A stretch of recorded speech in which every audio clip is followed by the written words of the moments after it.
Namaskar. Welcome to Galaxy Knowledge YouTube channel.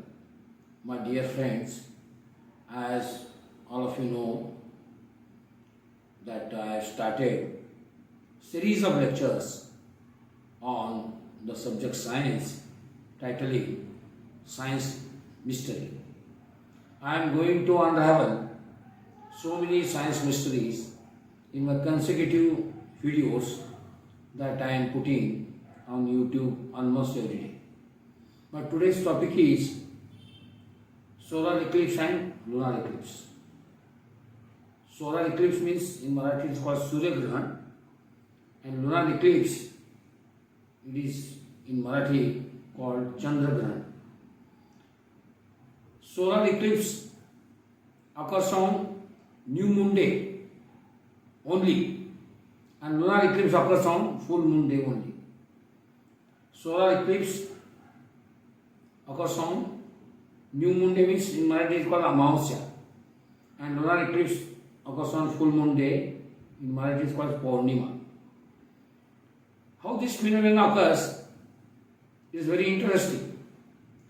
These three heavenly bodies, one is sun, second is moon, and the earth, they fall in the same line.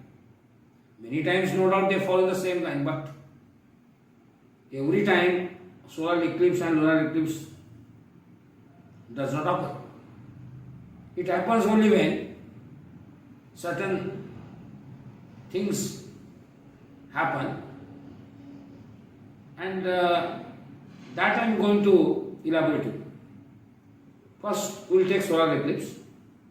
In solar eclipse, the three heavenly bodies, that is sun, moon and earth, comes in a straight line.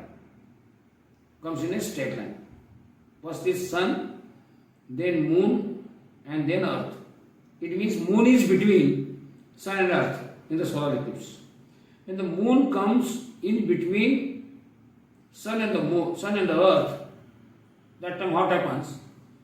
When the sun rays falls on the moon and moon's shadow reaches to the earth, sometimes when the moon's shadow reaches part of the earth, the area where the regions are coming, from that area some people cannot see part of the sun, and in certain areas people cannot see total sun. Total sun is invisible in that particular part where the people are residing. When the part of the sun is invisible, that is called the partial solar eclipse, and when the total sun is invisible, that is called as a total solar eclipse. Got it? It means in solar eclipse, moon comes between sun and the earth, and the moon's shadow falls on the earth.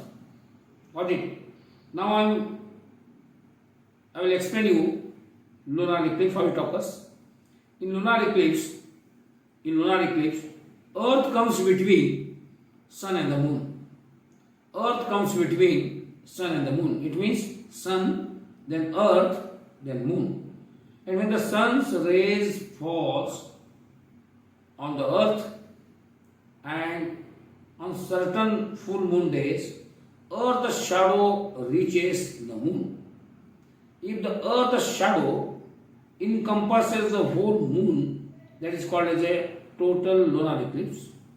And if the earth's shadow falls on the part of the moon, that is called as a partial lunar eclipse. Got it? It means in lunar eclipse, earth's shadow falls on the moon, and in the solar eclipse, moon's shadow falls on the earth. Sometimes I have seen some students interpreting the solar eclipse where they say the sun is not visible because of the moon's shadow reaches the sun or the earth's shadow reaches the sun, it is totally ludicrous and ridiculous. Just remember, no shadow, nobody's shadow or no shadow can fall on the sun, because sun is a very, very bright. Understood? There is only day, there is no night at all. If you understand this well, automatically this concept will be clear to you. Once again, I will take a recap of solar eclipse and the lunar eclipse. In solar eclipse, sun, moon and earth comes in the straight line, and in the solar eclipse, moon's shadow falls on the earth, and in the lunar eclipse, sun, earth and moon comes in the straight line, and in the lunar eclipse, earth's shadow falls on the moon. Okay? You can like, share and subscribe this video, and if you want to comment, you can comment in the comment box. I will put my next video afterwards. Till then, goodbye.